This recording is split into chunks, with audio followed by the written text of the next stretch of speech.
Karma arrived at the Derby races, expecting a day of joy and sunshine. After all, who wouldn't? The thrilling occasion, surrounded by jockeys in fierce competition and a lively crowd, promised excitement. However, what Keir Starmer, leader of the Labour Party, did not foresee was a public scandal that would thrust him into the middle of a political storm. As Starmer passed through the crowd, the initial applause quickly turned into drunken jeers.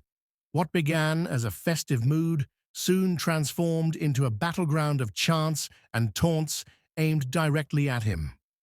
The once celebratory day at the races turned into a glaring illustration of growing public discontent with politics in the UK.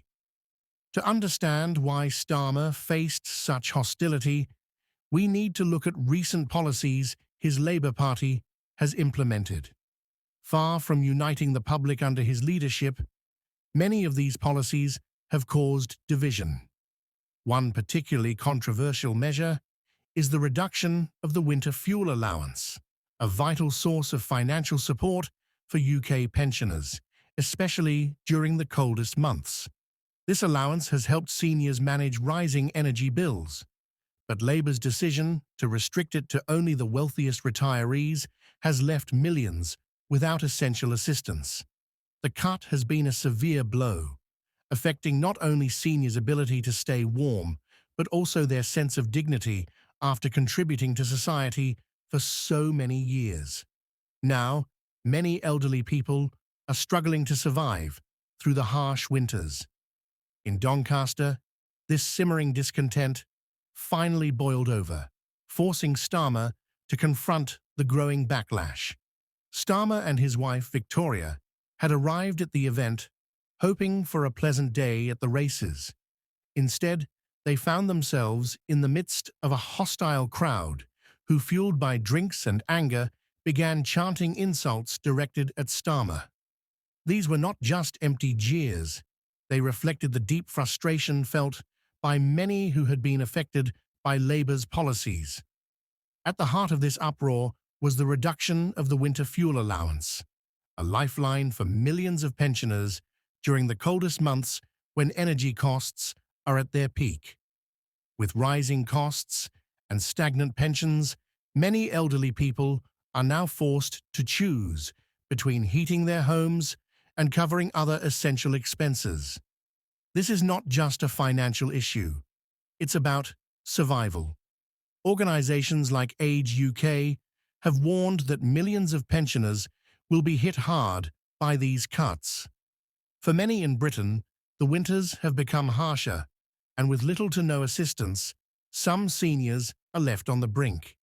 It feels like they've been forgotten after a lifetime of paying taxes and contributing to society, only to be abandoned in their later years.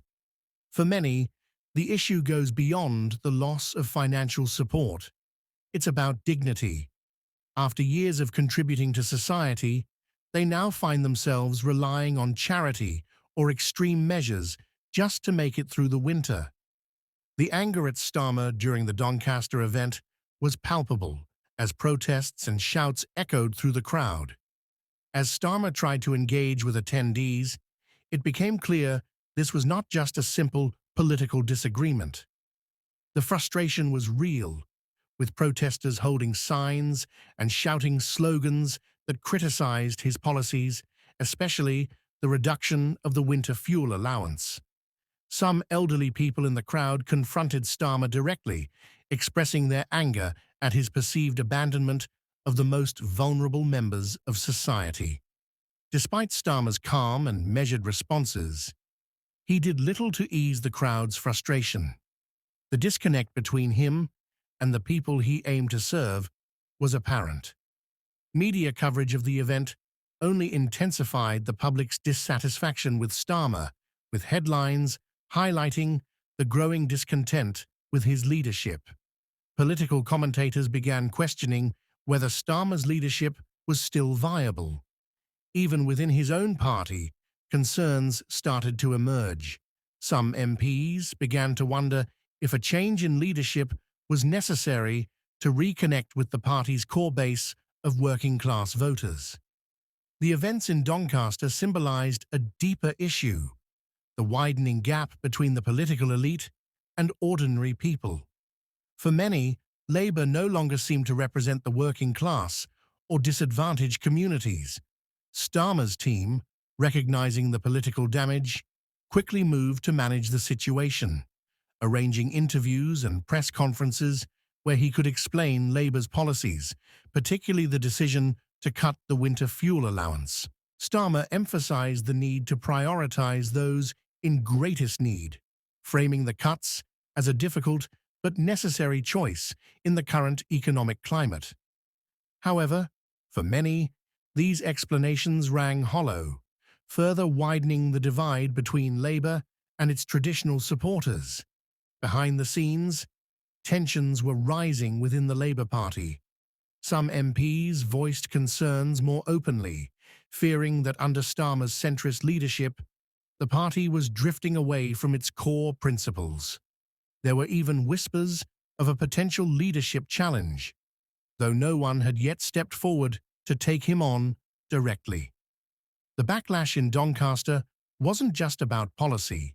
It reflected a broader dissatisfaction with the direction in which Starmer was leading the party. His cautious, centrist approach seemed to alienate the very voters Labour had once counted on. Meanwhile, the Conservative Party seized the moment, using the Doncaster incident to criticize Labour's policies and portray Starmer as out of touch with the struggles of ordinary Britons. In the weeks following the event, Starmer's team scrambled to regain control of the narrative. They worked hard to show a more compassionate side of the Labour leader, but for many, the damage had been done. Restoring trust with disenchanted voters would require more than just policy changes or public apologies. It would demand a fundamental shift in approach and a renewed connection with the people Labour claimed to represent. The events at Doncaster marked a turning point, highlighting the growing tension between Labour's leadership and its base. As Starmer faced the challenge of proving he could not only lead but also understand the struggles of those most affected by his party's decisions, the dispute over the winter fuel cuts became a symbol of a much larger problem.